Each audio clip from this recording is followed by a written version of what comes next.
Welcome to another episode of Come Together.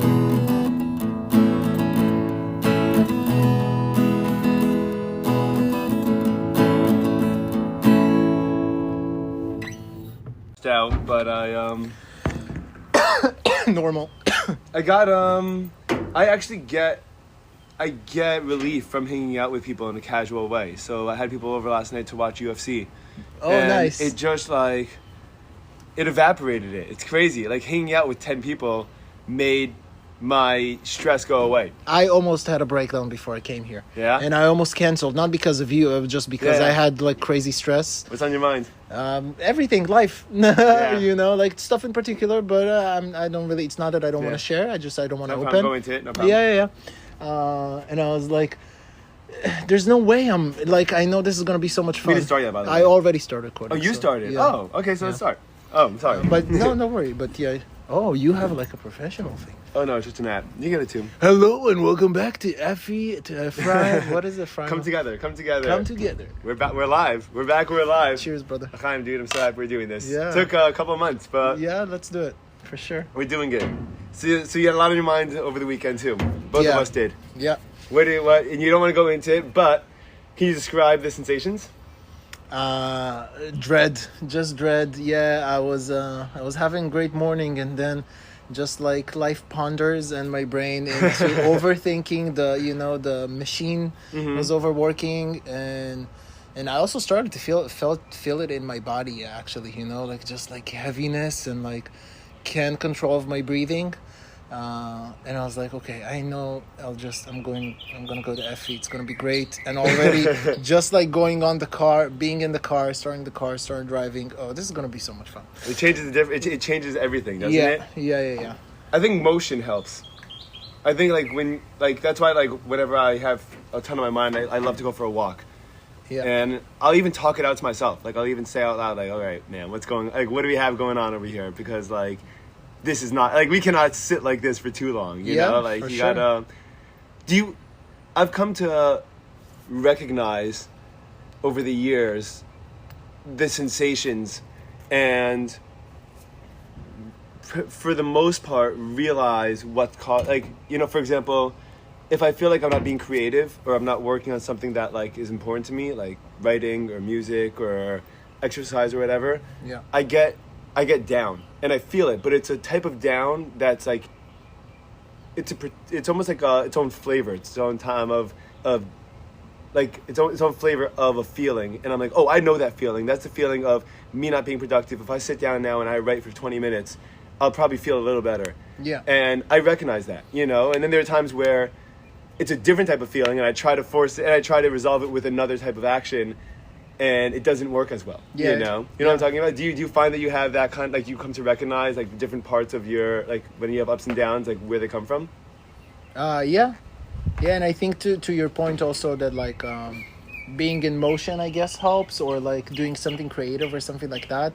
I thought about it in the past, and I think it's that stress is one thing, but let's say anxiety, if that's what we're talking about, or I don't know if it is. Yeah, sure. But it's a part of stress, can be. I think I told you this already. We spoke about it maybe the last time we hanged. However you speak English, is that it's kind of like an alarm system. Okay. Like anxiety, I read it somewhere, I can't remember where, but it resonated with me. It's like anxiety is kind of like, oh, something is not in alignment with you, for you, you know? It can be your work, it can be your relationships, right? It can be social, it can be the way you consume stuff, right? Your relationship with coffee, whatever it is. It can be small things. It's things that you're uncomfortable with yourself about. Yeah. And sometimes just maybe not thinking about it and being in motion, it's a way to deal with it, and that can be putting something under the rug. Oh, you think so? Maybe, be, yeah. right. If you have something in your life, let's say, the company that you work for, right? I'm just making it up right now. Company that you work for is gonna I don't know, what's it called? Not break a leg.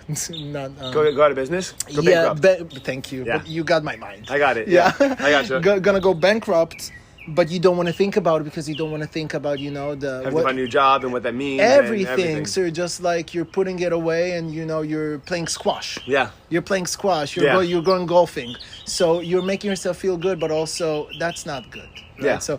So I think it's like about being in alignment and like being able, and the more you're gonna not listen to those alarms, those sirens calling, right? Physical, mental, it's gonna get worse, and sometimes it's also gonna manifest probably physically, right? Because stress, when it accumulates, it's gonna do something. Right, it's gonna show you, hey, notice something you need to. Yeah. I carry it in my. I literally feel it like in between my rib, where I guess my lower esophagus, like upper chest, like I feel it tense. Yeah. And I carry it like right above my shoulders by like my lower neck area, and like I come to recognize a kind of like weight or heaviness. Interesting. You know, when I'm really stressed and like I haven't realigned, you know, or if it's out of my control to realign at the moment, you know, if you're waiting for a paycheck and you know it's going to come in a week, but like it feels like forever and you have bills right now, like there's not much you can do for a week about it, you know. I mean, you know, so for sure, but that's actually a really good example, showing that it's something that it's gonna be okay, but it still dawns on you, right? Like, or if that makes sense, right? That it's just it's hard, and I have to control it, right? By breathing or moving or whatever. Breathing helps a lot too. Yes. Breathing have you been going too. lately to the? No, you know what? I'm gonna say that it's because I'm gonna say on the surface it's because I feel like I haven't been able to. I'm not ready to go back. But the truth is that I think that I'm not ready to deal with the repercussions of what I'm going to find. You know, I know it's going to cause me to make choices and decisions that I've been pushing off, and, you know, consider things that I've been like keeping away for now.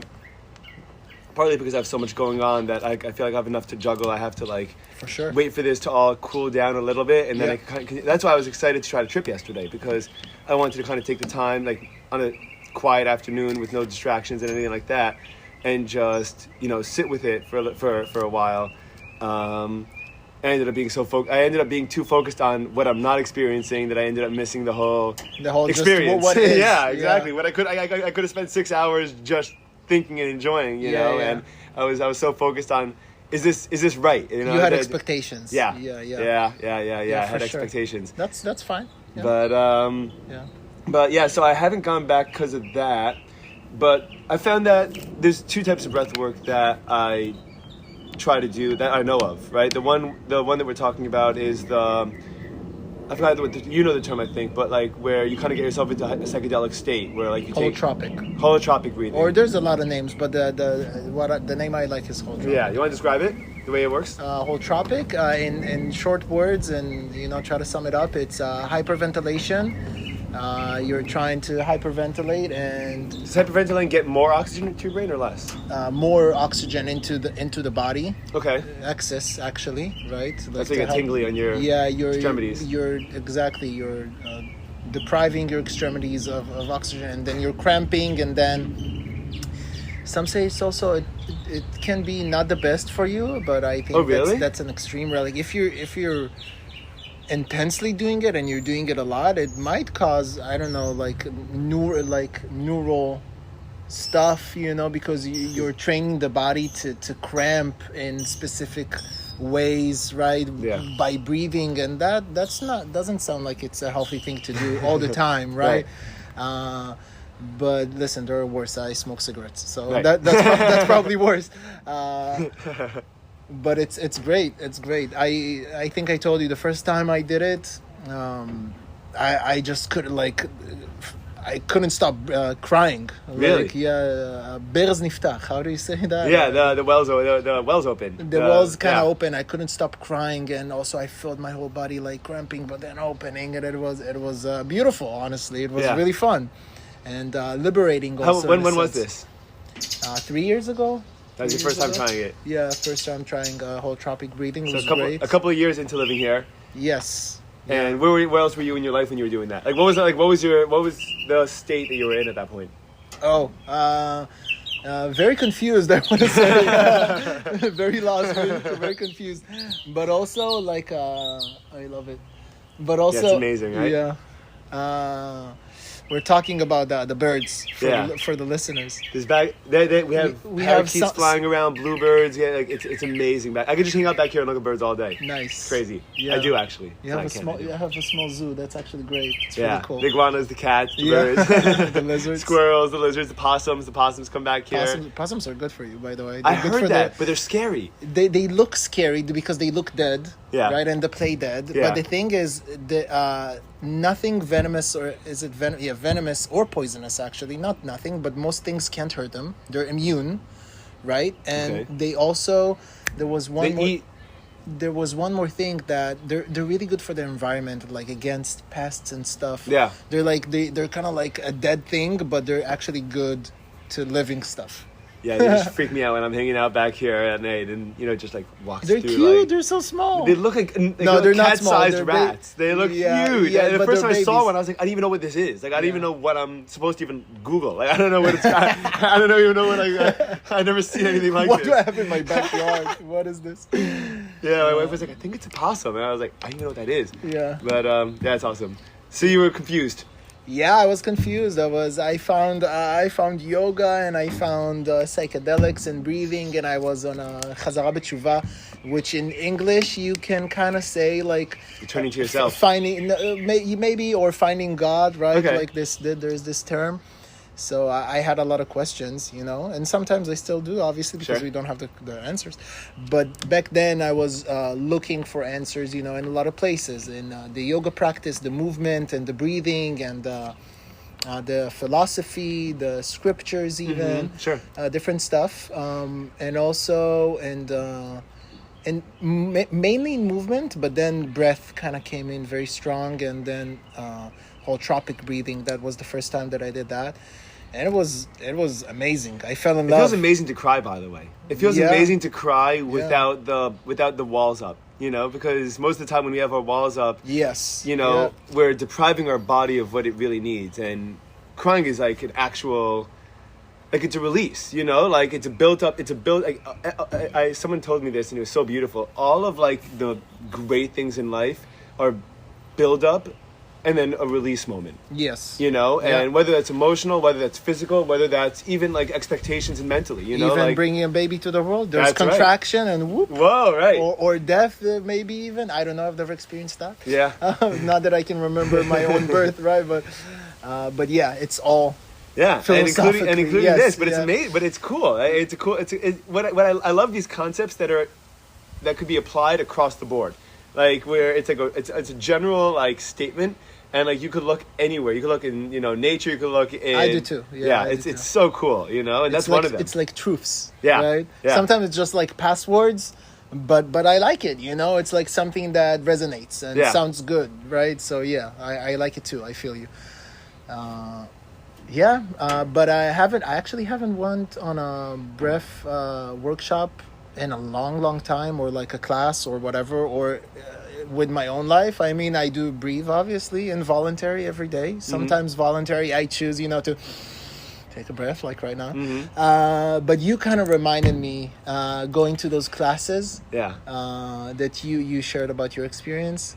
And I was like, maybe I should go. And then what I do now, sometimes there's a great YouTube video by Wim Hof. It's like in 11 minutes. I know a lot of different techniques. I have a lot of books, but that 11 minutes video on YouTube is just great. I'll put the link. I want to put the link in the caption so you can find it. Amazing. That's gonna heal the world. You just lay down there. He tells you what to do. Wim Hof. Wim Hof. You know about him? No. The Iceman. No. I'm not gonna go into it too much because I'm not an expert about him. But he also has a very interesting book. But in general, he's a very special person that was able to. He's powering himself via breathing. Like that's his thing. He was able to prove under lab tests, right? He was injected with cholera, I think, or with like a specific with a type of a disease. Yeah, right? cholera. Maybe it's that, if I'm not mistaken. Yeah, Okay. and with breathing, No he was way. able to like, or yeah, and it's proven. I'm not sure if it was Colorado. Yeah. But he was, yeah. And then he was always, not always, he was also able to teach other 10 students and also to lead them through testing. Wow. And to, yeah. So not only it was replicable. Not only could he do it, he could replicate it with other people. Yes, exactly.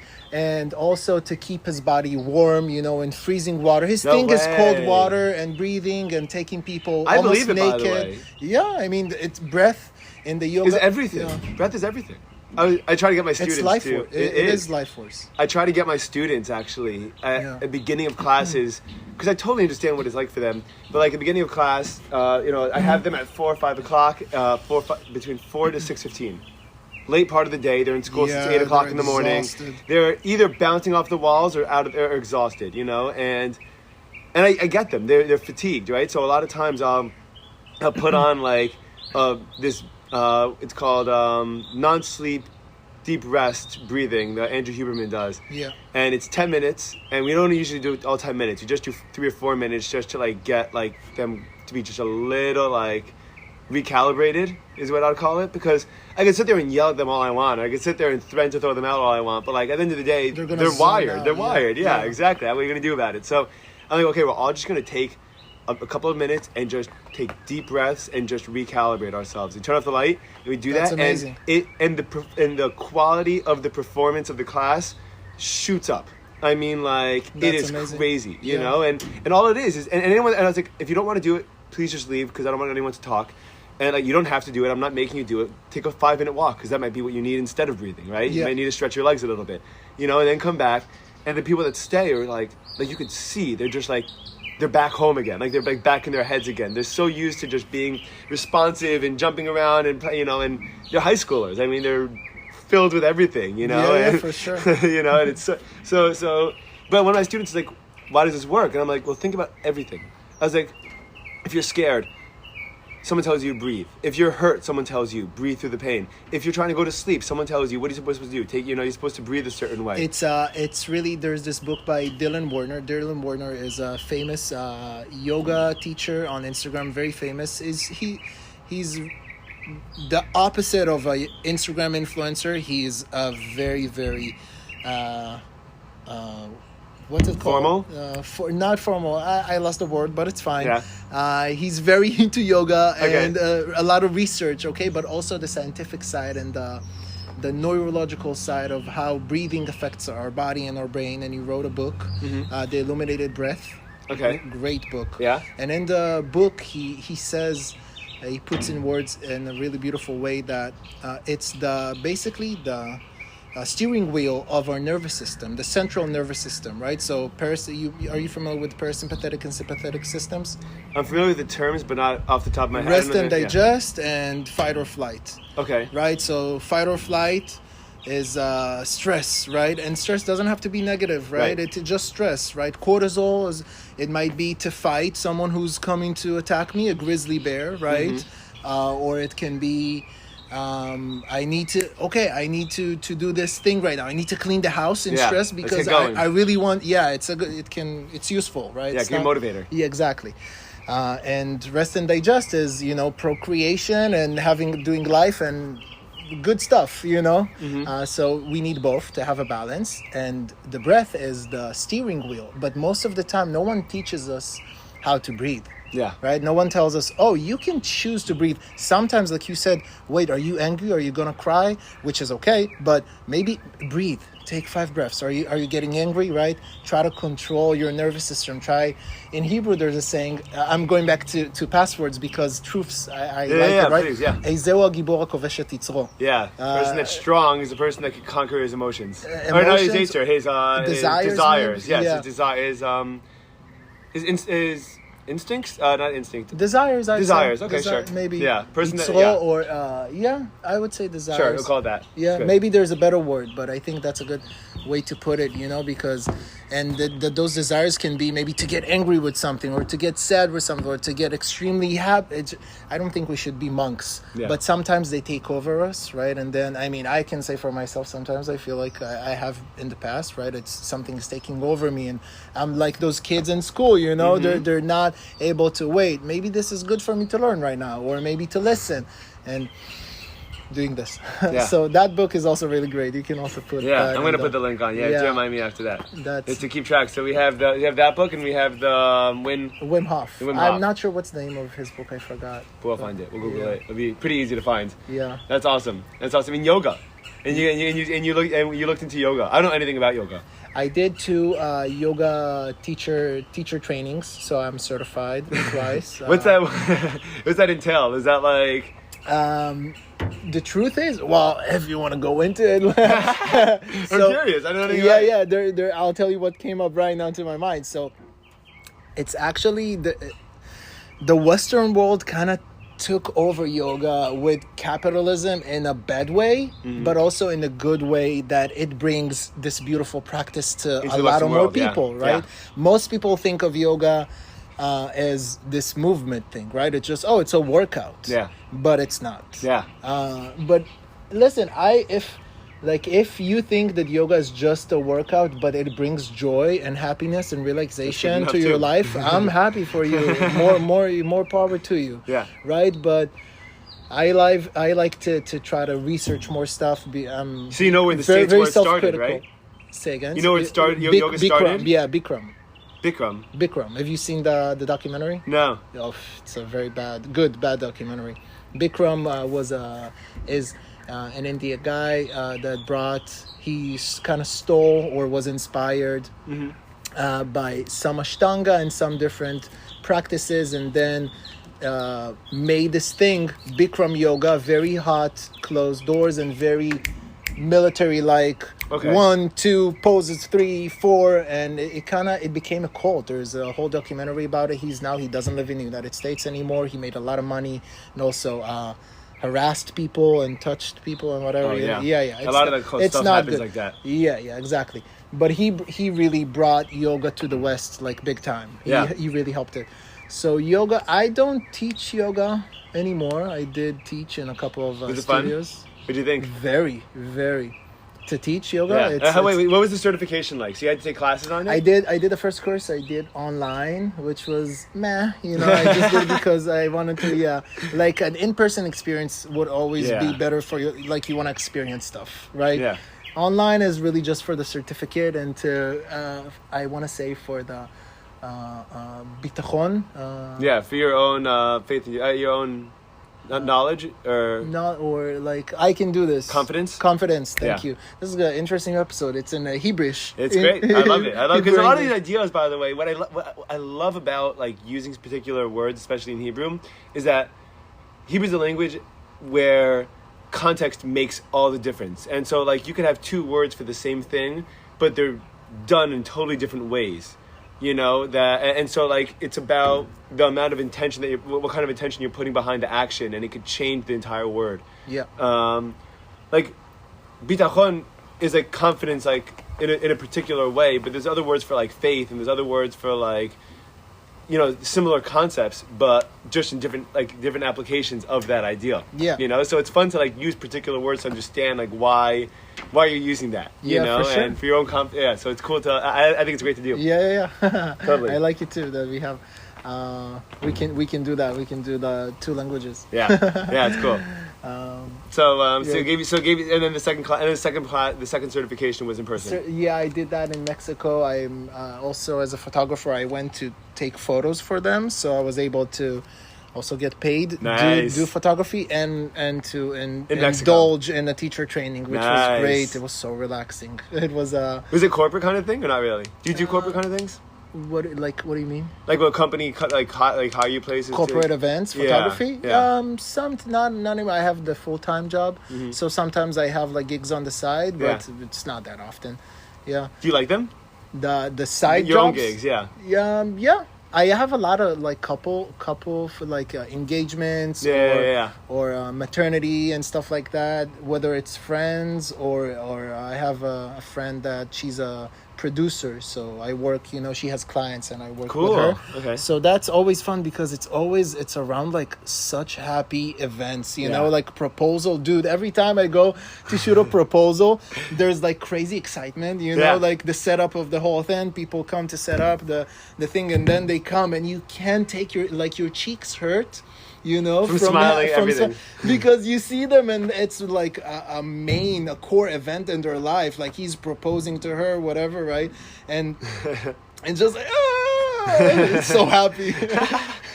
Every time I go, like my cheeks hurt. It's so much fun. And weddings and stuff like that. It's so So you like doing it's a boost, of course. But on the other hand, also the after, you know, in photography, you edit after, and sometimes that can be delightful.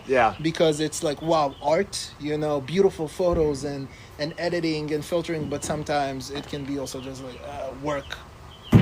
My wife and I, for our wedding photographer, I didn't really care at the time, although, and I still don't.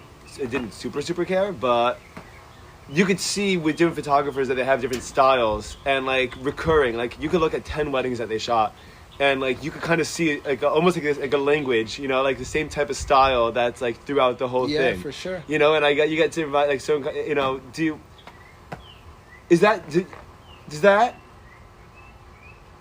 like, for example, I'm trying to find the best way to ask this. When I'm practicing guitar, and I'm trying to be creative on it, I'll practice something new and I'll find myself getting stuck in that, like doing that same kind of riff, right? Like that same kind of motion or style. Yeah. And so on one hand, it's cool and it's like my own thing. On the other hand, it almost gets like it becomes default. It becomes like thoughtless, you know?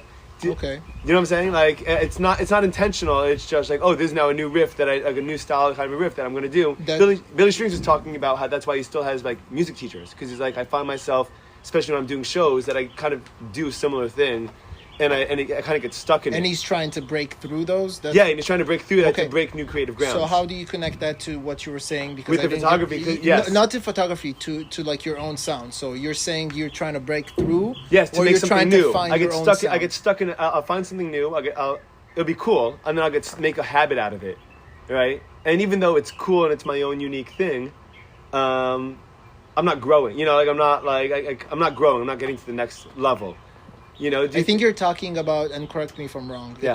From what I'm understanding, it sounds like you're talking about two separate things that, you know, that can correlate. But it's like one, having your own sound or your own your own language, your own style, any art, even talking, right? Yeah. And then trying to develop that thing. Yes. So you're talking about those two. Yes, that's what I am. Yeah. But So I understand you. Yeah. Right. So what I'm asking would be, do you think that photographers, when they have like a style, is it because they're stuck like in like a habit that's like, you know, that's something they got started with and it's familiar, or do you think it's just the style and that's just the way they express themselves and there's nuances within it? That's an interesting question. I think.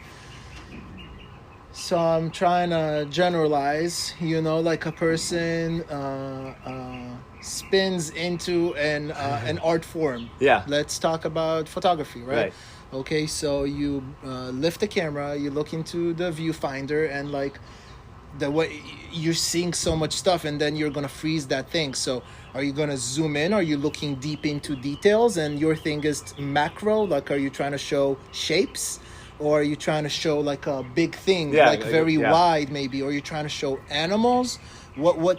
And all those things, all those questions, it's personal preference, right? So a person would go and capture and do. I want to believe what they love, you know, what they like. Usually it's like it. Some people create for other people, right? Yeah. Some people create for maybe the consumer, the viewer sometimes, which is also okay. But I can tell you that my own experience, like I started and fell in love with photography because, wow, I had so much fun to capture different stuff. And I think that you can definitely get stuck, you know, and think, maybe it's a thing of self-improvement, maybe. you know, like you think, oh, this is great, and you're just, this is, you know, This is my fun, right? my photos are great. Look at my photos, or you're enjoying to look at your photos and you're satisfied. I can tell you that I'm very self-critical, and so it's very hard for me to satisfy myself with my creations a lot of times. So I'm like, this can be better. I can frame this better. The lighting can be better. Oh, it's sometimes it's a sickness, sometimes it's a gift, right? Yeah. I think all of us have it to different extents. Yeah. And I think that's where it correlates what you said earlier, right? The improvement and the language. So also when Billy Strings talks about with his guitar, like he already has, and the more you go into that, you know, trying to be better and being self-critical, I think that you're developing your own, because it's always going to be your language, Right? because it's always you expressing, And it's your own criticism to your own language too. yeah. It can be inspired, right, by, let's say, Billy, by Doc Watson, right, or John Mayer, by Mo B.B. Watson, King, yeah. or by whatever. So it can always be inspired, but it's always you that's going to do it. And your question was actually if I think if you can get stuck. Yeah, some people get stuck, and you know, oh, this is great, and they don't try to develop. So you've seen your development in photography over the years. Like you've seen, like if you look back at like the way I think of it is like I look back at all old poems I used to write, you know, from 5 years ago or even a year ago or 6 months ago, and I'm like, I don't even recognize who wrote this. You know, like do you feel that way about your photography, that like you look back and you'll be like, I did that? Like, you know, like that's not like that, you know. No, it's not like that. It's like who did that, but definitely I can see difference. Yeah. You know, like that's a very amateur photography at first, you know, like I see what I was trying to get, but it wasn't refined. There are some, so maybe in every art form there are rules, right? There are basic rules, like in photography, the rule thirds, right? How to frame stuff, or What's that? the rule. So you have a square, a rectangle, for example. I'm showing Effie my phone screen, black phone screen. So if you put two lines. Split up into thirds, yeah. 2 lines into thirds, and then across, horizontally and vertically, right? And then you have 4 dots in the center where they connect. Okay. So that's a rule of thirds. So with that rule of thirds, you can do a lot of different things with framing. You can place something here that would be interesting, maybe at the eye of the person, and then there's clear opening over here, or maybe you can just have. I kind of got. I need to show you like like more stuff, so it will be more clear visually. That's a good explanation. So there. And the point is that there's general points where people look in a picture that you're trying to capture their eye. So yes, So the point is, there are rules in different art forms, right? And for the rule of thirds, it can be that exactly that is going to attract a person's eye. Eye. But then you want to learn those so you can break them, right? Yeah, There's everybody says that, but I think it's true, because if you don't even learn the rules, never, I think very special stuff can be created, very beautiful stuff, and think, you know, like I never learned that you need, you know, to use the rule of thirds, and then you have a very special perspective, which is amazing, and that's even like more artsy maybe. And it's great. But if you learn, then I don't know, actually. I don't know. I was going down in the thought chain of like what's better, but I don't think there's better or not. It's whatever speaks to whoever. But there could be, but I understand the concept of you finding your way within the in order to be able to be good at something, there's almost like a basic structure, and then you can choose to play with those rules or not, but like you have to understand the way that it works to begin with. Like you have to be able to I think so. Does what I'm saying make sense? Yeah. In order to be able to break the rules of guitar, you have to know the rules of guitar. Like you have to know like how to play the game in order to break the rules. Not really. Maybe, you don't think so? No, because if you give like a 10-year-old a guitar and you just tell him play, you know, it's not going to sound very good though. Maybe they might be able to teach themselves to listen, right? And then they have no idea of rules. Stumble their way into rules. They have no idea of rules, right? And they just make sounds that can sound good. Right, that work. Yeah, that can happen. That's what I'm saying, you know. And that's how blues happened, I guess, right? In jazz, all that stuff. Was that blues is technically like musically wrong, but it has rules. But it has rules. It has rules. But it The exists first, the because it fourth, broke a and the rule. fifth. Yeah. Yeah, and it has like a way of how you play it, and the turnover, and it's like, so I don't know. Right. It's interesting though, but it's also interesting to think about it that way, because with photography, I mean, now I do it, to bring income and money, and sometimes I also do it for fun for myself. You don't feel burnt out? I want to say I kind of peaked in photography, if that makes You sense. think so? Yeah, I mean, just because I choose to, right? Yeah. It's like I don't do it for fun as much, right? Because of it became a profession, and then I'm doing it for money and this and that, and sometimes I still do it for fun, and that's where I when and where I enjoy and I learn some more stuff, but I'm not so interested in learning so much more about photography anymore. I still do it for fun, but that's where I'm good. I'm just having fun with it, and I'm not trying to be any more professional, any more artsy. Right. Okay, but I do try that with music now. With writing songs, and with getting better at the guitar, and even performing. We go to the open mic together. Mm-hmm. Yeah. And that's really fun. What it's cool. I don't know if you realize this or you appreciate this to the same extent, but very few people, I think, get to get paid to do what they love like that. Like to be a photographer, and so you had a passion that turned into work, and then it turned into work. Yeah. Are you happy that you like that? Like, what do you feel about this? Would you do it again? What do you think about this? I've heard that so many times. So many people. Every time I told them, "Oh, I'm a photographer," or "I like to do photo," and then that's what I do. And so not everybody, but that's how it's in my mind. Like, wow, it's good for you. And so and so the question is, do you think it's true or not? And it's not my experience. And I think I think it might be sometimes because I couldn't be grateful for that, to be honest, right? Like, I think it's hard to be grateful every single day from 9 to 5 exactly. and not take it for granted at a certain point, right? Yeah, yes, that's one. But also maybe there were some times that it's not exactly the route that I wanted to go, but I also never really paved a route for me to go. Right. So at the end of the day, I'm just now if you ask me, I'm happy where I am. I'm happy. And so would you recommend to people to have their passion be their 9 to 5 job, like mix passion with responsibility, I guess is the way you can put it?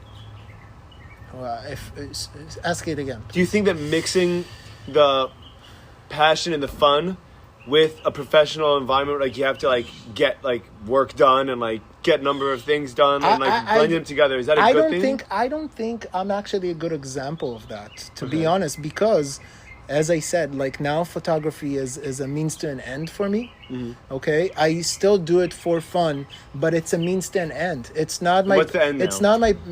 No, it's a means to to pay rent. Gotcha. Photography. I do it to pay rent. Where my passion is actually music right now. So I have some dreams and ideas about maybe even making money from music, right? Yeah. So if I'll be able, and I have some planning and some stuff that I'm thinking about, then if I will pave a road and I'll be there when maybe have a gig at a bar or somewhere, or maybe even tour at one point, then maybe you can ask me that question again and I can tell you, but I don't know, I don't know, but I am thinking a lot about that we only have one life and we only have one opportunity, and we kind of, it's sometimes I look at it like black or white, right? Yeah. And it's right. I should do what I love.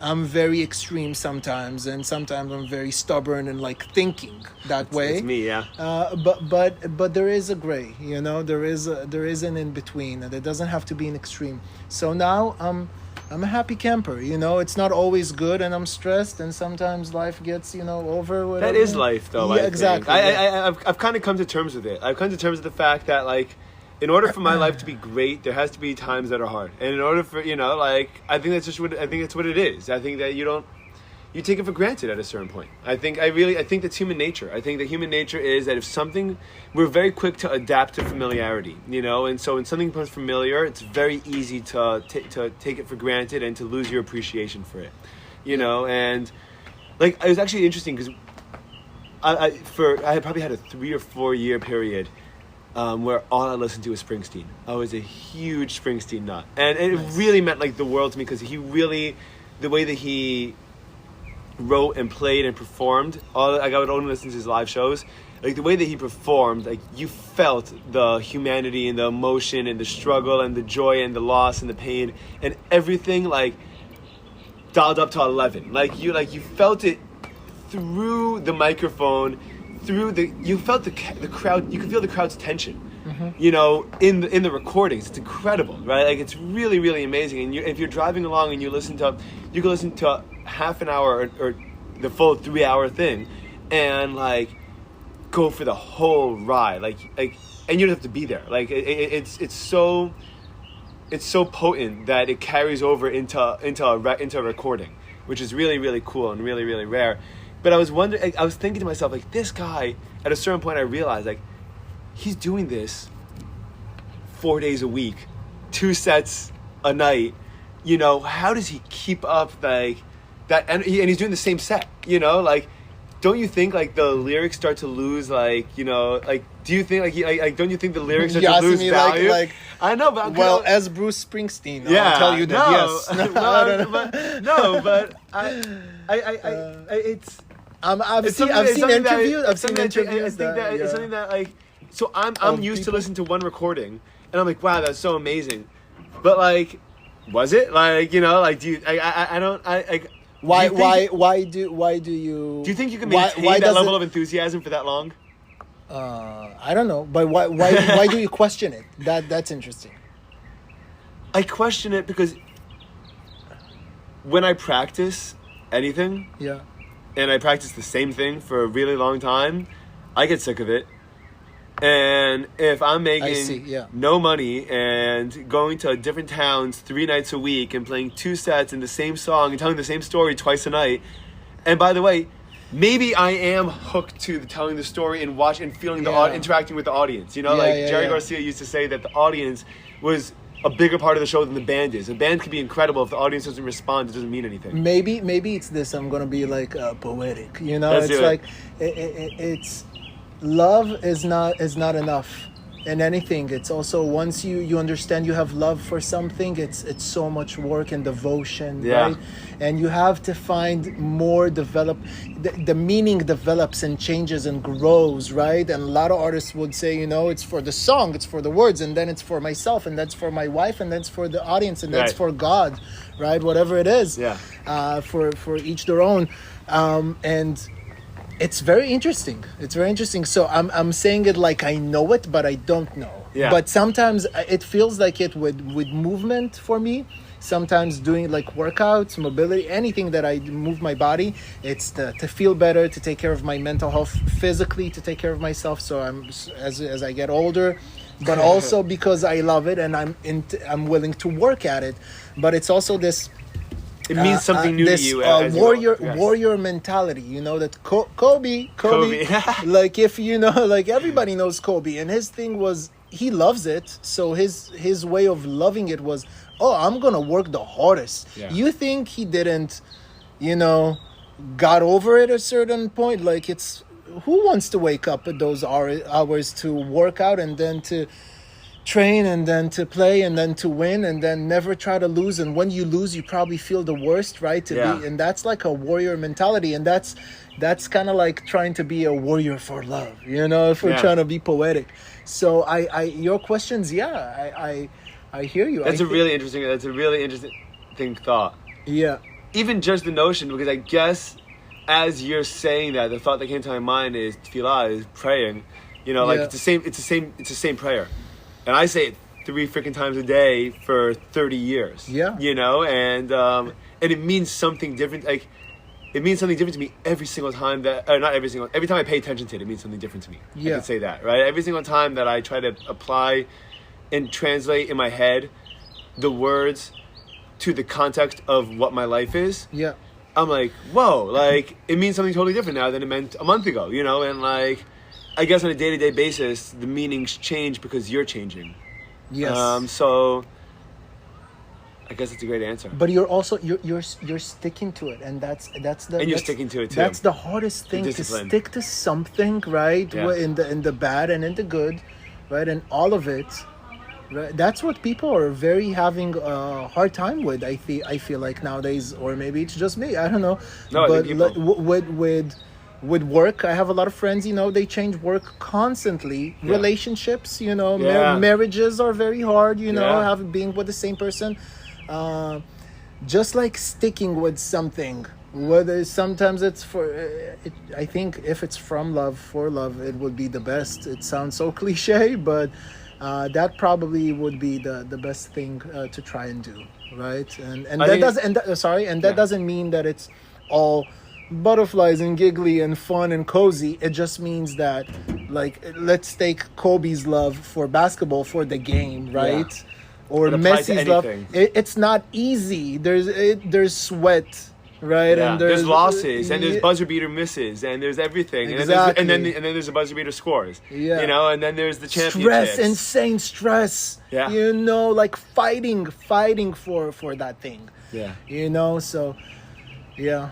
That's great. By the way, it's great that you're telling me this because, again, you know, we were just saying right before I started recording, but I think you started. But it was, I'm feeling burnout. You know, like I've been feeling burnout, and the thing that gets me through the burnout is like, I know I'm burnt out for now. Like I know that like everything I'm doing are things I want to be doing. You know, and so like, I just need to recharge my batteries, but like it's there, like in the back of my head, and it's like I'm so tired, but it's not. I'm not happy to be doing this. I'm just tired, you know. Like it's just. I feel you, and I want to be so supportive, but under the shade of Kobe, because we brought him. Yeah. Under the shade, I feel like did Kobe ever took time off? No. I think we should. I think you need to. I think you need to. I'm completely joking, yeah. And I don't think. Yes, I mean, dude, I sometimes burn out, and I just lay in bed. You know, like I have to. The way I've been thinking about it was like, really, I have, I'd say, legitimately, like 8 to 10 really important things that to me that are really, really important that I invest in on a daily basis, right? Yeah. Like guitar playing, my family, learning, you're praying, doing a lot, dude. You know, I'm doing so teaching, sales. I told Duff, I don't know how he juggles all that. Dude, in the best way. You have 2 kids, you have a baby at home, you have religion, you have work, you have two jobs. Yeah, and the podcast, 2 jobs in the podcast, sport, and you're doing and jiu-jitsu, and I'm trying to play, and I'm trying to get better at guitar. And that's awesome. That's awesome. That's inspiring, also, to be honest. Like, you know, it's really easy to kind of just get stuck, you know, not trying to develop in something and get stuck and like, oh, I have enough on my plate or I'm good or whatever. But no, there's more to life, more to experience, and more to try to get after, you know. It's sometimes it's a burner, right? Like I don't want to chase so much. I can just rest, and that's okay, and take a rest. You think it's a bad thing that it comes from a place of fear, though? Because it comes from a fear of not fulfilling my potential and wasting my time and not doing everything I want to do in my life. That's I don't know if I can answer that because no, for real, I don't know. But what do you think? What's your reflex? Without any clinical advice, we'll say that this is clinical, not, like I'm a doctor. Therapy sessions with. I'm asking what you're thinking, dude. Who am I? Asking your thoughts on this. I'm You're laughing about dude. myself. Yeah. I'm joking about myself. From fear, like if doing it. I am, like what propels me is like, I don't want to check out. Before, like, if I checked out now, I think that's a I'd good be thing. happy. I think that's a good thing. If it's driving you, like, it's gonna take a toll, I guess, you know, to everybody, right? The stress and all that. But I think that's a good thing. We only get fucking one shot. You only get one shot, right? You only get one shot. I feel like I feel like my stress tolerance is actually like pretty low. I feel I'm very, you know, gentle, and like I get overwhelmed very easily. So honestly, I think that's good to be able to stretch your to stretch your limits and be able to tolerate more stress, and to be able to get after more, because it's about expansion, right? Be able to hold more, right? And life doesn't get easier, right? The more you grow up and you get older, It gets more heavier. more More responsibility. heavier, yeah, but yes, yeah, and also Responsibility is weight. Responsibility yes. is weight. It's the weight Yeah. of you choosing to take the burden of people or things and people that you love around you. yeah, But that's weight. That's still weight, you know. And Yeah. like muscles, you grow as time goes on, you know. But at a certain point, you need to give yourself recovery time. Otherwise, your muscles won't be growing. yeah, You know. But the only thing that I was thinking that could potentially be the downside, and I haven't figured this out, is I feel like every motivating factor could have like a negative side and a positive aspect to it, right? So, for example, like, am I teaching because I love teaching, or am I teaching because I think other teachers are bad teachers? And like those are two very, very different motivating factors that could lead to very, very different responses, right? Yeah. They might get to the same place, and I might think, and like they can also live together. they could live together, right? Yeah, like- But I would imagine that my love for teaching would, when something's coming from a more positive place, I think it has a lot more life and enthusiasm to it.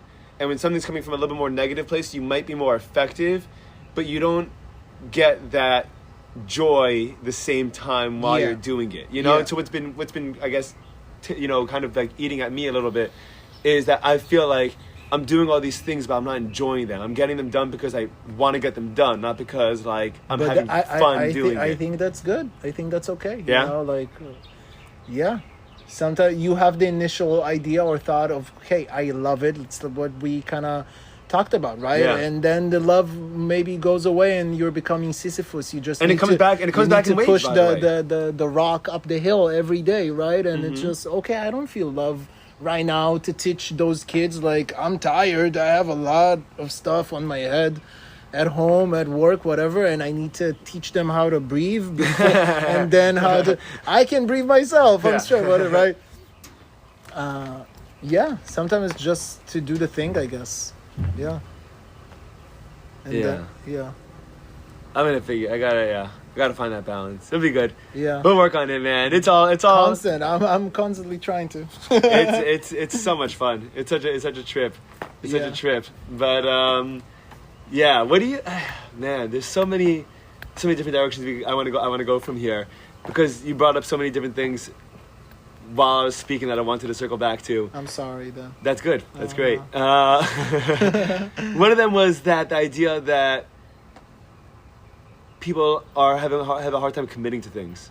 Yeah. Maybe You know? maybe that's me harding to commit to a subject. No. Well, for this in general, I love to free flow. I think it keeps it fun, and especially if you can kind of keep. I look at the conversations like there's like a epicenter, and then there's little webs that like spring from it, and Yeah. then like you try to find their way back to the center, and then back, web out, and then find another way, and then like.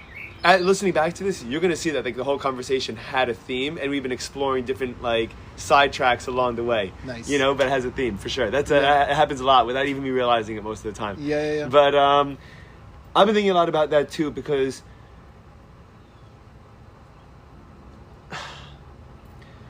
people have, the divorce rate is super high. Mm-hmm. The people are not choosing to be in relationships more than like ever. People aren't choosing to be in friendships more than ever, and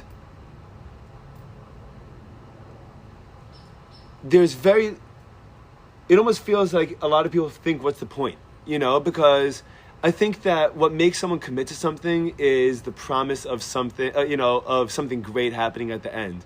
A lot of people grew up with what happened at the end, like seeing what happens at the end is like, okay, like, big deal, who cares, like, why bother trying, like, it feels like there's a gloom that's like a social gloom that's in a lot of people. And there's little springs, by the way, of like life that pop up, like the open mic world, or like, the Billy Strings world, where like someone I did an interview with, actually super cool. I had such a great time. This guy's name is Dennis McNally. He was the Grateful Dead's publicist. Nice. That's very cool. It was so cool, dude. Jerry Garcia walked him down the aisle with Bill Krautzman, who the drummer, and he wrote 4 books on how black music and white music meshed in the 50s and 60s, about Jack Kerouac, about the Grateful Dead, and about how bohemians and beatniks turned into hippies. So that was a super cool conversation. But one of the things we were talking about is that the most explosive creativity comes from periods of gloom, comes from periods of where everyone kind of feels down, and a couple of people will be like, no, we're not gonna let this happen to us, Interesting. Do you think you see that? You think that is happening in today's world? You think we're having some of that now? What are the positive things that we look for, that you look for, that are hope in today's world? Because I feel like you're a pretty hopeful guy, and I am too. I try to live our lives I try to. But you live your life like that. You choose to be in a happy in a relationship. You choose to pursue your passions and put your effort and time into it, instead of saying, well, it's probably not going to work. You choose to do that. What do you think feeds that, and what do you think keeps that going? I've tried nihilism. Yeah. I've tried nihilism. And for how long? Yeah, not for long. I read a little bit about it, and I was just it was just. Do you see what people could cling to about it? Do you see what's attractive about it, do you think? What do you think people see in it? Maybe it's cool, maybe it's cool. I don't know, I'm just saying. But you don't, you saw it and you're like, no. Yeah, it's just it's not fun, right? It's lacking fun, it's lacking color, life.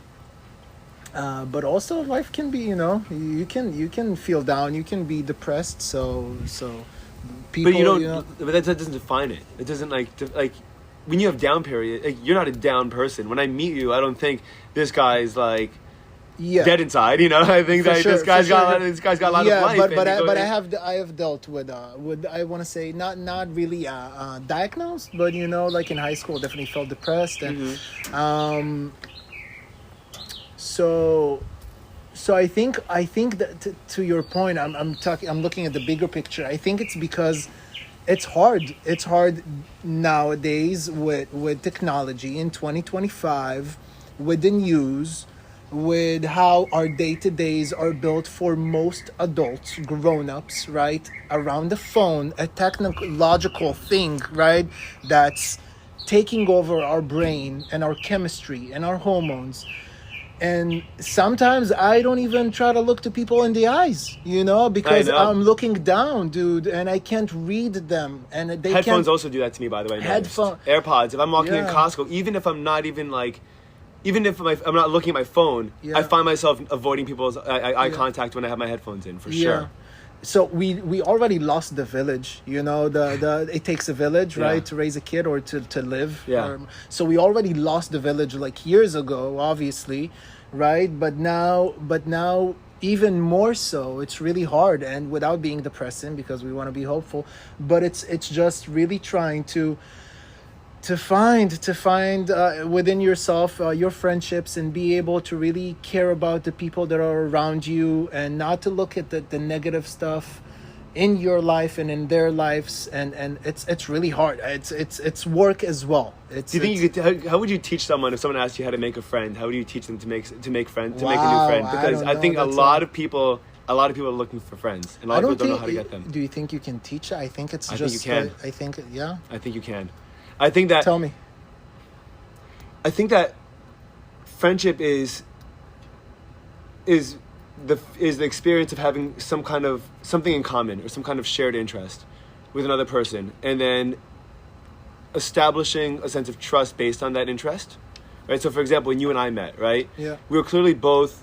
I could tell. Obviously, you're Israeli. You're Hafta, tattoo. Yeah. And then I heard, and I could even tell just by your vibe, by your style, the way you played. I was like, this is a dude I could talk to. And then I think even though you started the conversation with me, we both have music in common, at first. And then we start talking, and then we establish a sense of he is someone that thinks similarly to me, and so I could trust him. Maybe he would understand this part of me, and so I open up with that kind of aspect, new aspect. And then, now we have. Not only do we have common, interest, but we also have a sense of history now. I'm vulnerable to him. I've shared something new with him that he has also experienced, Yes. And then that kind of just snowballs by itself, I think, right? And so I think from there, but what was necessary to begin with was for you and I to both be in that open mic place at the same time. You know, like, I would never have spoken to you if I had practiced guitar in my backyard every day of my life. I wasn't thinking about it. Yeah. You know, that would never have happened. Yeah, that's very true. And to your point, it's actually put yourself out there, right? And don't stay at home. That's what I think you're saying. Like, I'm taking from what you're saying. Put yourself out there. Go outside. You know, the world has a lot to offer. So much, right? Dude. And say, yeah, you know. And some of the coolest things are the crappiest little hole in the walls. You have a baby at home. You have work. You're teaching at school. Like, I'm saying it in the best way possible. You're putting it for a hobby, for a dream. It doesn't matter. It doesn't have to be so, you know, like, deeply thought or like, what's the meaning behind it? You're doing, and right, and just by that, like, we're sitting here and talking. This is amazing. You enjoying this? Love you, brother. It's great, right? Yeah, it's sure. fun. Dude, I told you we'd have a blast. I knew it'd be great. Yeah, so much fun just talking. Yeah. And we started the podcast, you know, this whole episode by saying I was dreading not to come because I was just stressful with life and my brain was just overthinking like a bunch of stuff. But this is So I think this is good. two great takeaways when you're overthinking to get moving a little bit, and then I think people really need friends. I think that there's such a loneliness problem, and like one thing I've been noticing, and like on one hand it's scary as heck, but like there's been a lot of violence recently, you know. But like there's also a lot of sad, sick, lonely people out there. You know, there's a lot of like mental health issues are booming. I also meant to ask you, was Israel like that growing up with technology, like with your phone when you were saying that? Because I found that whenever I visit, and it's only for a couple of weeks at a time, that it feels like the world is much, like the world in Israel, like people are much more much more engaged with one another than they are just sitting on their phones the way that Americans are, and that life is much more growing social. up or nowadays, which I don't live there anymore. Like, what's your question? I guess since you've been there, I guess throughout your life, do you find that, or do you find that was more in America than now Israel? I feel like it's like. You think it's caught up to America? You know, when I visit and I talk to my friends and family, now I think it's like any other place in the world, and it depends on yourself and your environment, right? Maybe there are areas, you know, like in Tel Aviv, which is an amazing city, people are more like out and alive, and you know, it's like this living thing that people are like interacting and experiencing more. And maybe if you live, I don't know, in Beersheba, maybe you're more stuck in your apartment. It depends. It really depends, right? But growing up, I remember, like, I got at a certain point, like a teenager, I got addicted to Sony PlayStation and computer gaming. Wow, dude. Yeah. Like, badly, in the best way. It was so much fun. Yeah. Hours and hours a day, right? Hours, dude. 8 hours. At some point. 8 hours, God of War, whatever it was. Counter-Strike, I can't imagine doing anything for 8 hours right now. But also, I was just outside also. Like before that, or even some days with that, you know, just a kid, no responsibilities, out all day and on the bicycle with friends from the moshav or at the kibbutz. And I think I don't know, I think there's areas, you know, in the world where people are still growing up without iPads, let's say, right, or without the technology like that, whether it's the community or it's the parenting. Right? I'm not getting my kids any of that stuff for a long time. I actually just spoke to my sister. She lives, you already know, but she lives in Canada, Toronto. Toronto. Toronto. Toronto. Toronto, kapara. With so different. With her 3 daughters that are kind of like teenagers already, and they're doing so good. Yeah? Yeah, they're like the parent, like the kids and the parent, like my sister and her husband. And they're very conscientious about it? Amazing parents. Seriously, wow.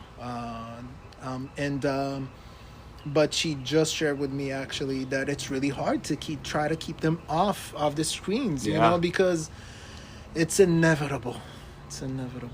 So it's just what it is. But it's not like there's still hope. It's just we're living with it, whether we want it or not. So you have to fight for it. Like I know. This is the theme. You know, you have to fight for it. But you have to understand it. You have to understand it. You have to understand and be like, this is designed to be addicting to you. Like, you have to know that. Like, you have to understand that its job is to have your eyeballs on it and for it to be active as long as humanly possible.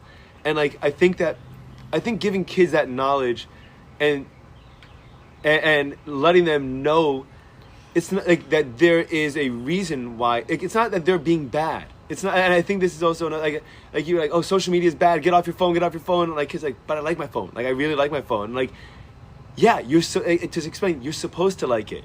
It's developed for you to like it, but it's also developed for you to spend your time on it and not to be playing football with your friends, or not to be playing, go bicycle riding with your friends, and not to be doing other things. And that's why it's so much fun, because it's trying to replace that. And he's trying to replace I think that explaining that too. I think that understanding that, explaining that, it's like I don't blame any kid for being. I'm addicted to Twitter. I am straight up addicted to Twitter, and it's so hard for me to break. And I deleted the app, and it doesn't help because I just go on my Safari browser and I'm on it all the time. That's your vice. That's your vice, and it never stops. And because it's just a flood of constant new news and whatever the algorithm picks up that I'm currently reading about or interested in, but it's okay. I mean, we can't. Yeah, but what does that make it do? How does that help me as opposed to doing this? Dude, but going out with you. I spent 4 hours on that instead of going to the open mic, and I'm like, oh man, what happened? But we're not monks, Yeah, unless you want to try to go, and try to really deprive yourself of stimulation in general, good and bad, and try to teach yourself. Good. Yeah, I may have to use a recording. That's okay. Yeah. That's all good. Yeah, it's still running. Good, because mine stopped. Great. Okay, we're gonna use yours. We'll just have to edit mine. For sure. Okay. Yeah. So no, you were saying about the Twitter and that it kind of I'm aware of that issue, and I'm aware that it exists. But if I wasn't I have to. I think that has to be part. I think that's part of education. I think it's part of teaching. I think it's part of the responsibility of a parent is to explain to a kid that Facebook and Twitter and TikTok and Instagram spend billions of dollars learning how to most effectively keep your you brain. Exactly. Some people there is this viewpoint maybe that some people teach or use those things as tools, right? Or the phone in general, and that's also an interesting, right? So you can also this is a tool. This can be, you can be a consumer, correct, right? And you can also use it for entertainment, correct, right? And but let's say, for example, if you teach a kid, right? This can be to learn stuff, right? You're putting National Geographic on this. Podcasts are incredible. Yeah. I mean, I've learned so much in the last couple of years. Yeah. From podcasts, more than I could fathom. My entire life has changed because I've been because of exposure to information on here. Yeah. Yeah, for sure. And then there's the other side of it. So it's both. It's inevitable. Yeah. I feel that way about AI too. It's a tool. I think it'd be a great companion. AI is crazy. Daf this morning, she saw a video, and the video looked very real, obviously, but she showed it to me, and it's not I can tell, woohoo, I'm so good, but it just I was surprised that she didn't get it, and I told her, oh, this is AI. And I'm a sucker for that too. So I don't allow myself. So the thing is, it's not, and I'm not a sucker. It's just I don't allow. If there's a chance, if it's really that good, immediately I'm suspicious, and I open the comments, and I'm I have to check because it's too crazy nowadays. Yeah. It's too crazy. I don't allow myself to just fall for something like that, because I understand that it's crazy. Everything now can be this podcast. Someone's going to listen to this. Now, question whether it's AI or my not. thing with my friends is, I trip them. It's every time I like to be like a joker, so now people are going to listen to this. They'll have no idea, this can be AI. It could be, right? And I was going to say that could lead you down the path of insanity. That's Inception, that's The Matrix, that's all this stuff, It's dude, how far are we from really not being able to tell, what is real or not? Wow. We're not, I was thinking, when when the mushrooms hit a little bit yesterday, was like I was thinking about how my body could be like for the first time in my life, I think my body could really be like a first player video game. Like I have like the perspective as my hands are here, and like everything is being seen through a lens, and like perception, like it's like perception is just like that concept, and I'm like, yeah. Oh man, let's not go down this road right now. Like, this is not a good place to. Yeah. This is not a good place for me to go. I'll just stare at the sky for a little bit. What people call it, I forgot. Yeah, dude, but that kind of stuff scares the hell out of me sometimes. Yeah. But then at the end of the day, I'm like, you know what? That's not too different than the idea of God as a creator. That's not too different as like, okay, so it's a matrix or a video game or a simulation or God Simulation, or that's a word I was simulation thinking, theory, or anything like that. But like at the end of the day, you're still stuck in it. You still have to navigate it. There's still rules to it, and like there's still like ways to clearly win or not. Like clearly ways to win are like the things that like you can into it. That you can tell. Sure. Like so, even if it's not like, I hope I'm doing a pretty good job at this game. Like, I hope I'm playing well, because otherwise, man. So wild, dude. So wild. Yeah, life is wild. Yeah, get into that trippy category, man. Get into that trippy category. Mushrooms are great. Dude, tell me about some festivals that you went to. Festivals. Because I've never been to. Actually, I've never been to festivals. Only Halloween. You gonna go this year? No, my friends are. I try to win some free tickets. Yeah.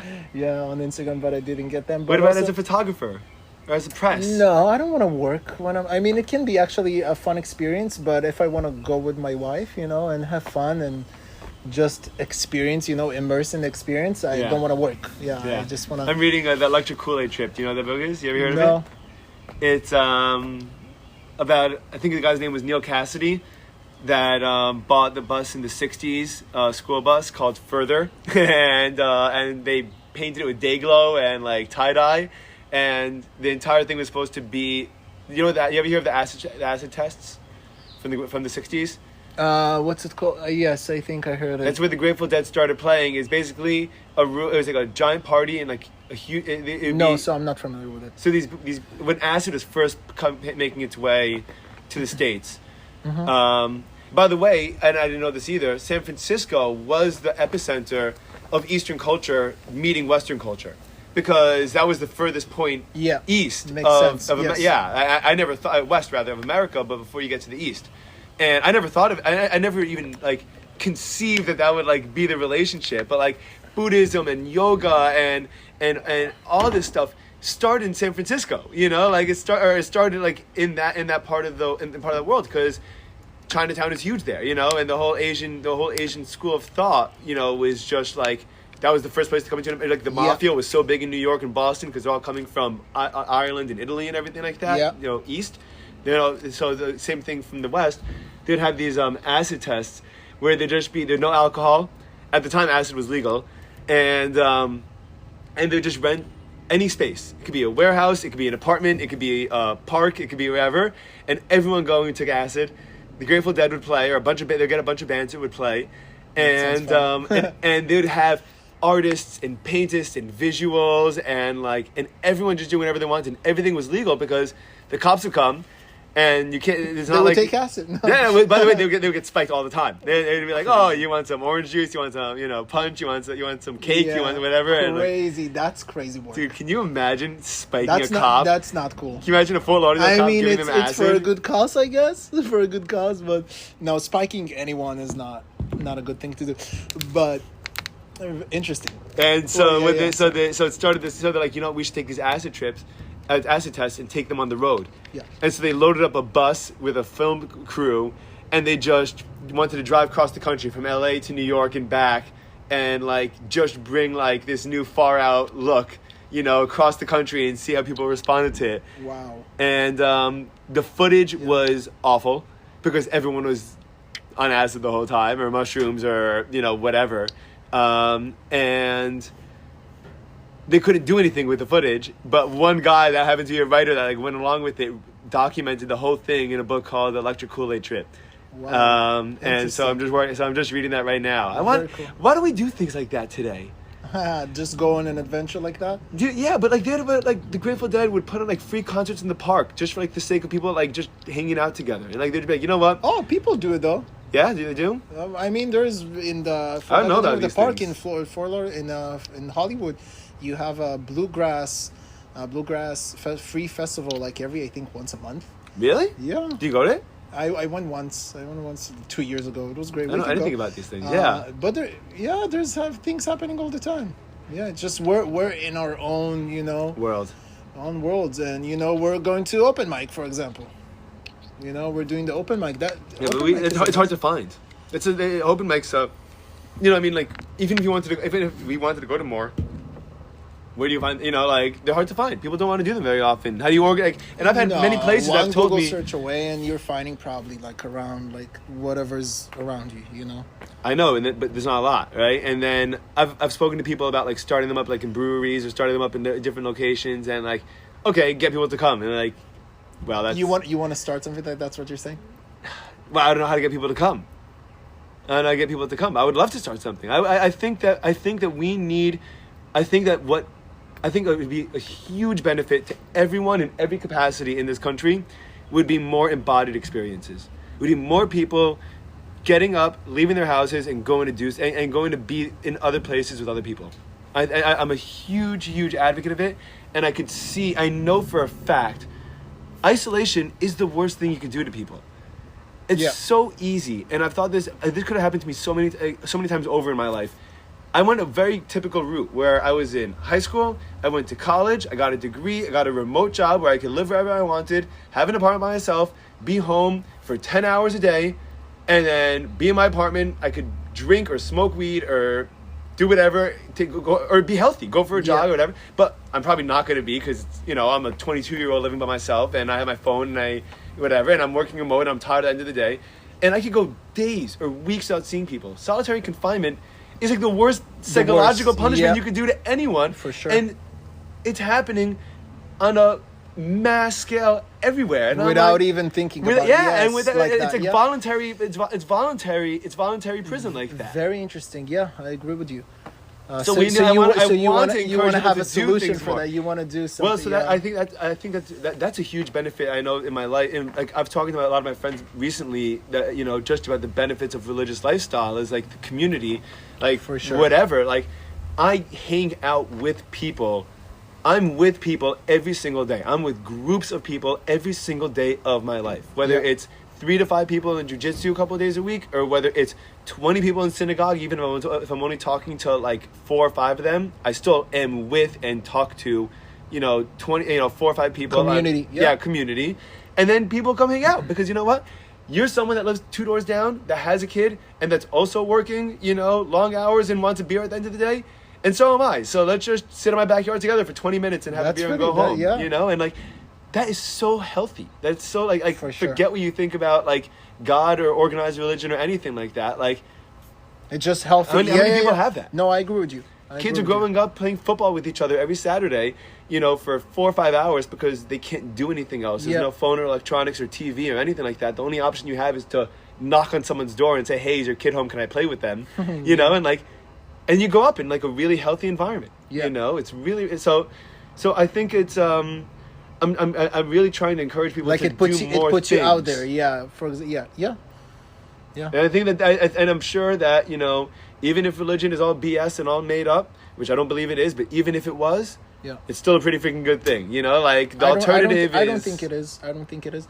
But But to your point, yes, exactly. There's even if someone think it's completely bullshit or whatever, then definitely there's a lot of truths in it, and like a lot of you can find truths in it or like good stuff that it can bring to your life. Exactly, for sure. But we should definitely be more out and together, like doing stuff that as people. I agree with you, but sometimes it's hard to put yourself out there or to step outside of your shell or your own brain and just like, okay, I'm gonna go do this. I'm gonna go try open mic. Like the first time I went to the open mic as my wife, and I was going to explore. I didn't go to you didn't go to play even, right? I was like not experimenting. I was you're gonna get doing research. Yeah. I was doing research. I was like, what's going on? How does this work? It's interesting. But that's the first step. That's okay. You don't have to play at the No, open mic and for put sure. yourself out Yeah, there. yeah, you yeah. know? But I'm walk ju- into the I'm room ju- I'm and meet just Mama saying. and meet the Yeah. person behind the bar. The super nice people, the cool people behind the bar. And then next time you come, they say, "Oh, hey, it's good to see you again." And you're like, "Oh, right. Like I know them. Like it's okay. Yeah. Like everything's good. Yeah. Like." Shout out to my mamas, by the way. Father, shout out to my mom. That place is wild, man. That place is wild. And That place is amazing. it's Yeah. it's so cool. I feel like that's the place that I feel like is a personification of like the 60s and 70s, like found in today's world. Yes, you know? yeah. I mean, I didn't read a lot, but it feels very like, from what I know from maybe movies or what you're telling from the latest story, right? Yeah. And stuff like that. Yeah, and People hang all out. the people there, and just like There's it's some people personalities, and people come, and some people buy records. Some people just come to hang out and see what everyone like, just People what the come people look together. like. Yeah, You yeah. know. I mean, so much fun. Yeah, are we going this week? I'm not gonna be here. What's up? Where are you going? Well, first of all, Tuesday's Chag, and Yeah. then I'm going Sure. to New York for New a York, week. New York. Yeah, I'm gonna get on a plane. I hate getting on planes.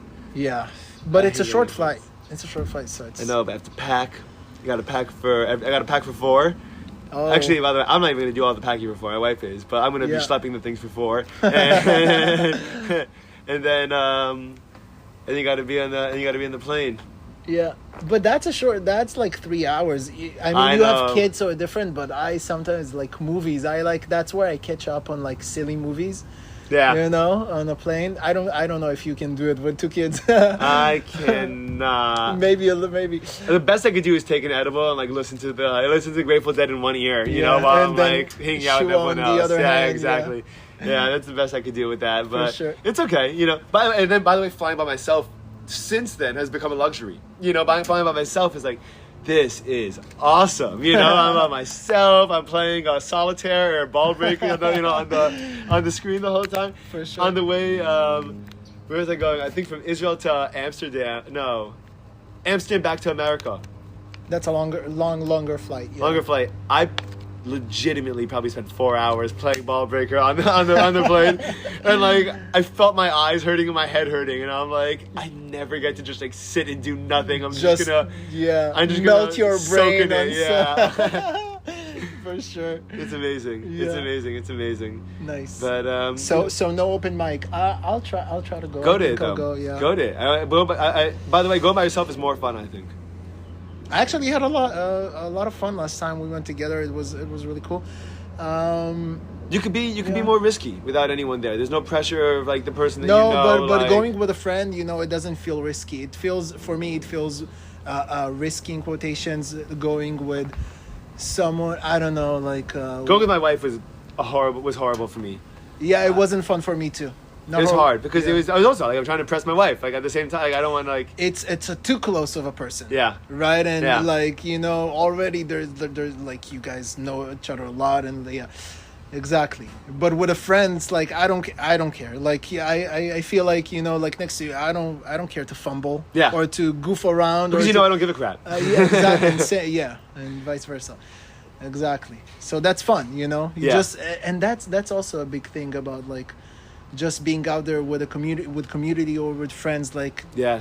being able to do stuff not on your own. I mean, there's something to do things on your own, and being a wolf or whatever, that's also cool, and there's some cool stuff in that. But yeah, There's also that, and I what I've found particularly fun and cool is that, like what I said about making friends, is that you guys find something in common to begin with, right? yeah, If you're a relatively interesting human being, you have probably more than one thing that you like, right? Like you could probably speak to someone for hours about your bike, and I'm not that person to speak to, right? Like it's not my language, right? yeah, And so you have friends that you can be certain ways around based on the premise of your relationship. Like my premise of my relationship with you is largely, I would say, like emotional and musical. Like just like talking about like emotions and talking about things, And and I then think- also musical. But like, but it's not, say, based on our kids being friends, or our Yeah. wives being friends. So like this, the side of me that comes out when I'm hanging out with you is a side that I don't always get to bring out all the time. It's a side that's there, and it's like I try to feed it and help it grow, and like I love it. Yeah. And then when there's other people to share it with, that's when it really grows. That's when it like really I feel like when we were jamming together, you get better playing music just from that one experience. I felt like I became a better music player, like a better guitar player, just from that one time. Yeah. And that's all it takes. And so and then you have your photography friends, then you have your running friends, then you have your jiu-jitsu friends, then you have your beer friends, and every single side, like you're expressing a particular aspect of you with someone else. They're like a embodiment of your passion in your life to you. Can be, right? And I think that's a really cool. I think that's also one of the huge benefits of relationships is like emergence. Like when you share something together, so that, what comes out is bigger than the individual parts. Yeah. And so it's that's something I really I want to advocate these ideas, and I want to get them out like as profoundly and clearly as I can. Already, this podcast is really cool. You just get listeners. Yeah. A couple more. Even if it's one. But I don't even want, by the way. I don't even want that. I was just thinking recently, I just came to the realization, like a couple of days ago even, that there are more people in my life that I even realize that think highly about things that I say, like take what I say seriously, and that means that I have a responsibility to like be selective about what I say, Like, if I'm embodying negativity, like, about a particular thing, that is contagious to people, I've noticed. And so that gives me the responsibility of having to be, on. Positive oriented. Yeah. Or whatever that is. But you're still allowed to explore and question and voice it out. Right, and also to be a human. But it's a way. So if I have 500 people listening or 5,000 people listening, do you think I'm going to have the same kind of conversation? Do you think I'm going to be doing like the same thing? Like that's something that I've been thinking about. That like is really. Let's pretend we have sitting on me. We have for this episode live right now. We have 10,000 people listening. Do you think it would have gone differently? Maybe, I don't know. It's probably the same. Yeah, it's probably the same. I guess it's how confident I am in what got me there, right? Like if I'm confident that what got me there was me being me, then just keep doing that, But if I felt like what got me there was something else, then I have to keep up that, that charade or that. Yeah, but that's interesting. It's cool, Like you have those morals, ethics questions that you ask yourself, that you check yourself, that you're still in line. Like, am I still in line with what feels good to me, what feels like with religion and even without, just like as a person, right? Yeah, definitely. As a person, I want to make the world a better place. It definitely resonates with Judaism and with the religion, obviously, but also just with a person, exactly, right? And I think that's good.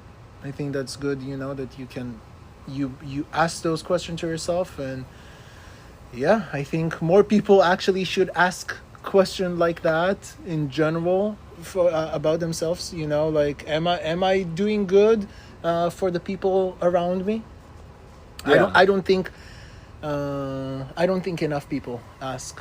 Maybe a lot of people, they're kind of self-centered. I think so. Maybe. It takes time. It takes work. I had to work to become mature. And I also think, by the way, your brain evolves as you take on more responsibilities and you learn to think that way. Yeah. So, for example, like the way that you think now that you have a wife is very different than when you thought when you were single or even when you were dating, right? The way you consider things and like the way that you measure out your actions and the way you spend your time and like your resources is fundamentally different right now. And it's just the way our brains work. Yeah. Right. So presumably as you progress through life, as you go through different stages, your brain evolves to become more considerate because you have more responsibilities. If you're avoiding those responsibilities, if you're not choosing to take on those responsibilities, and a lot of people, their brains don't evolve. I would imagine that their brains are evolving to learn to be considerate the same way because they don't have to be.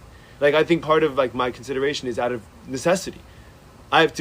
I can't spend all my money on beer and weed, because I have a mortgage to pay and I got my kids' tuition bill to pay and I have my daughter's food to pay for, Yes. And and so it forces me to start thinking about things differently.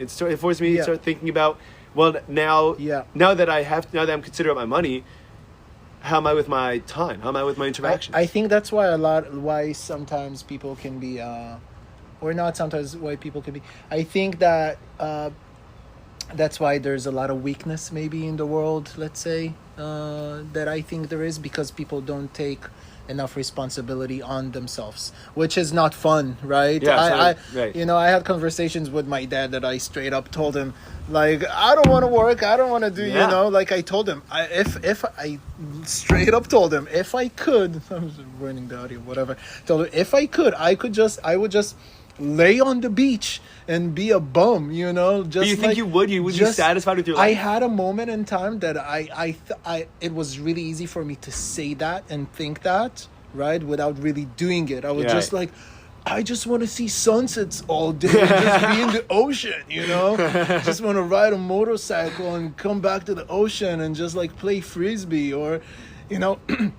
And there is that side of me that, you know, really enjoys that, you know, would let me indulge just being at the beach and but not really just doing that, right? But I think there's also that there's a lot of weakness and self-doubt and not taking responsibility and like trying to put more on yourself, you know, like, oh, I can take more, you know. Yeah, I can be a husband. Yeah, I can have like a serious job and maybe even workers under you, or I'm afraid of that part, by the way. Kids. Yeah, well, makes sense. You know, makes sense. Maybe Jordan Peterson came up on my, you should be. You know? You should be. You should be. By the way, you should feel better, man. Apparently he's been super sick, but just said it 3 times. Yeah, anyway. So good, by the way. It's the high pitch. You damn well should be. Yeah. Well, you darn well should be. He's great. I love him. Yeah, man, that guy's a trip. What's fun about him? My friend pointed out to me the other day. He's like, he admits, he's like 20 years ago he had his ideas, and like the last 10 years or 15 years, he's like fleshing them out in real time, you know. And I think people are giving him a hard time about like not having fully established ideas a lot of the time, and they say, oh, he talks a lot and it's a lot of, you know, gibberish. But I think it's part of the process of getting to like discovering your idea, like to a point.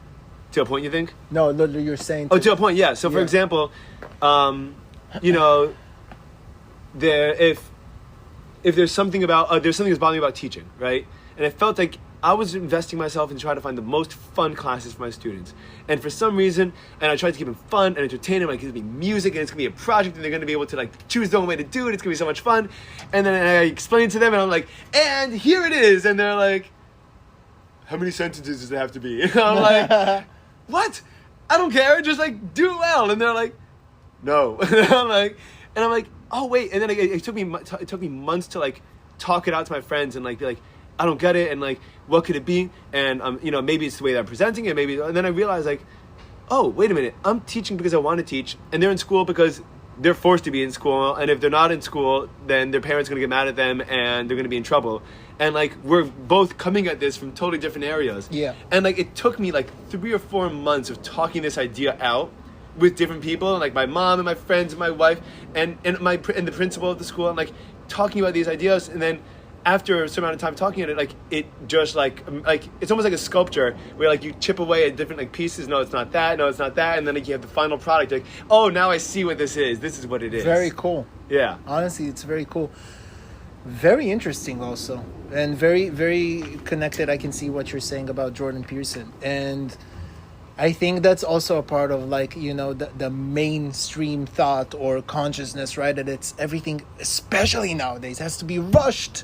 We're watching 20-second videos. Oh, you didn't get to your point. You're stumbling on your words, or maybe you're still developing a point because the world is still in motion and, you know, things can coexist and whatever. I don't know. I'm very generalizing, but you get what I'm saying.